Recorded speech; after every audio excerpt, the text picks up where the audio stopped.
Ciao a tutti ragazzi, benvenuti in un nuovo episodio di Espresso e Bishparmak, un podcast semplice e chiaro per chi impara l'italiano. Noi siamo Chiara e Gianluca, due italiani che girano il mondo.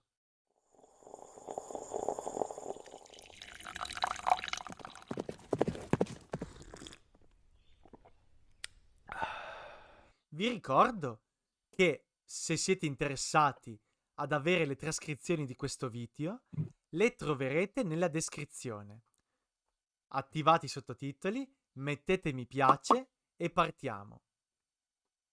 Allora, Chiara, quando sei arrivata in Kazakistan, visto che non c'era così tanto pesce o il pesce era molto caro, cosa mangiavi? Quali erano le cose che ti piacevano di più? Mi piaceva molto il formaggio russo che si chiama tvorog e in realtà questo formaggio non è esattamente un formaggio perché parlando con i russi ho scoperto che loro non lo classificano formaggio, cioè per un russo il tvorog, mentre per noi italiani è simile a una ricotta e quindi per noi rientra nei formaggi. Questo mi piace molto perché appunto forse è simile alla ricotta, che mi piace molto in Italia, e non è pesante, non è molto grasso. È un formaggio con pochi grassi o mediamente grasso. Ma ho una Oh. curiosità, Chiara. Tu come lo mangi il tvorak?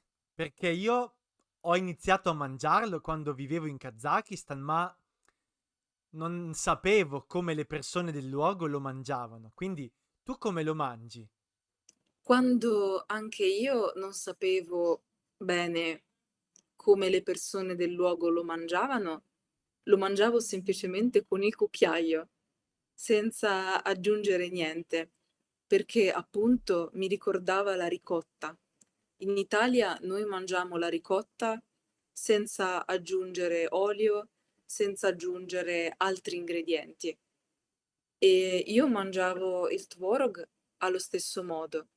Poi ho scoperto che in realtà bisogna aggiungere panna acida, ma non amo molto la panna acida perché è molto pesante, è molto grassa. Quindi preferisco aggiungere lo yogurt.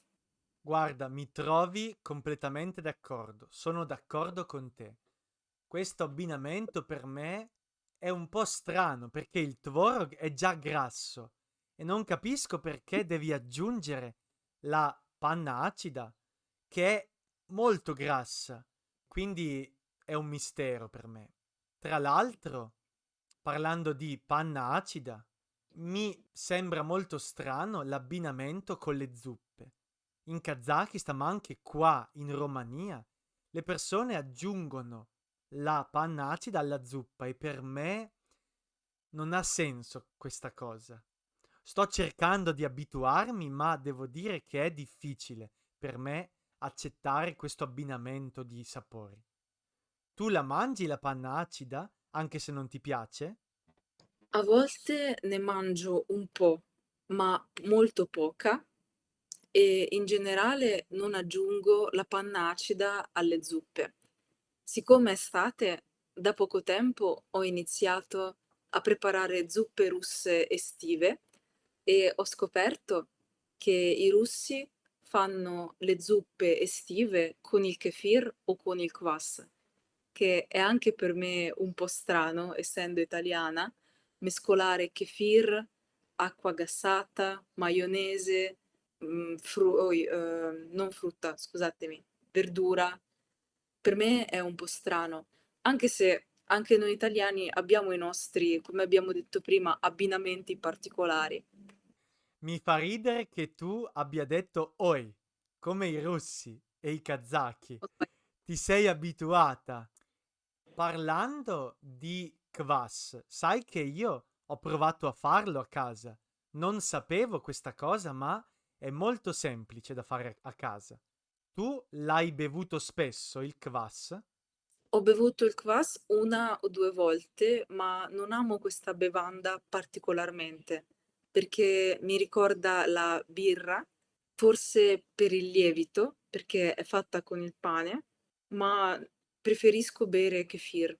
Esatto, è fatta con il pane. In pratica, per fare il kvass devi bollire l'acqua e alla fine aggiungere 2 fette di pane nero, quello che si chiama pane di segale, che è un Mh. cereale.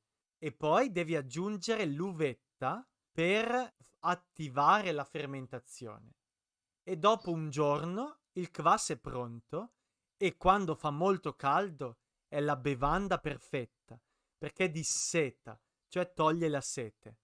A proposito di sete, un'altra cosa che in Italia era comune una volta, cioè bere il vino tutti i giorni, soprattutto a pranzo, oggi con le nuove generazioni, con i giovani, è diminuita, cioè meno persone bevono il vino tutti i giorni a tavola. Ma nella tua famiglia e tu stessa si beveva il vino a tavola? Nella mia famiglia sì, i miei genitori bevevano 1 bicchiere di vino al giorno, a pranzo o a cena.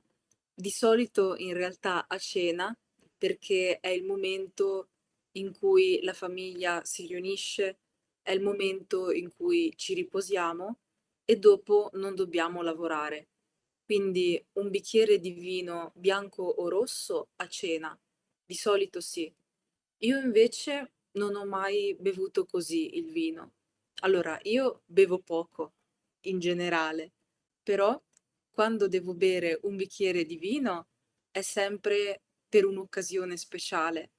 Non bevo il vino quotidianamente, cioè non bevo il vino tutti i giorni. E tu, Gianluca? Anche io non bevo il vino tutti i giorni, anzi il contrario. La settimana scorsa ho trovato un vino locale scontato, cioè con il prezzo basso al supermercato e l'ho comprato, ma per 2 motivi non l'ho bevuto. Il primo motivo è che sono da solo e bere il vino da solo non mi piace molto. Il secondo motivo è che con questo caldo assurdo fuori dal comune, bere il vino è proprio una cosa brutta che mi stanca. Parlando della mia famiglia, mio papà e anche mio nonno, diciamo, bevevano un bicchiere di vino al giorno. Mio nonno ha cominciato a bere il vino quando era in pensione. Per tutta la sua vita non aveva mai bevuto il vino, ma quando è andato in pensione ha iniziato a berlo. Mio papà ogni tanto beveva il vino e anche io ho cominciato quando vivevo con i miei genitori. Una volta ogni tanto, cioè 2 volte a settimana, per esempio, bevevo un bicchiere di vino. Ma sinceramente oggi no. E non ne sento la mancanza, perché come te io bevo quando c'è un'occasione speciale, per esempio un compleanno, per esempio la laurea o per esempio una serata particolare con gli amici, il fine settimana. Quindi se c'è caldo, ragazzi, non bevete l'alcol. Al massimo potete bere il kvass che ha tipo 2% di alcol, massimo 3 forse. Bevete l'acqua, bevete le tisane fresche, no? Bevete acqua e aceto, come ci ha insegnato Gianluca nel video della volta scorsa. Esatto, vi assicuro che funziona, 100% garantito. Bene ragazzi, abbiamo finito questo episodio un po' diverso dal solito, un po' più libero, dove l'argomento era il cibo, ma abbiamo dato spazio, cioè abbiamo parlato di altre cose, della nostra esperienza, di quello che ci veniva in mente in quel momento. Se vi piace questo format più libero e anche più lungo, fatecelo sapere nei commenti, ci fa piacere. Come al solito, vi ricordo che ci sono le trascrizioni nella descrizione sul mio sito in inglese e italiano, che vi aiutano se volete seriamente imparare l'italiano. E non mi resta che dirvi ciao, alla prossima! Ciao ciao!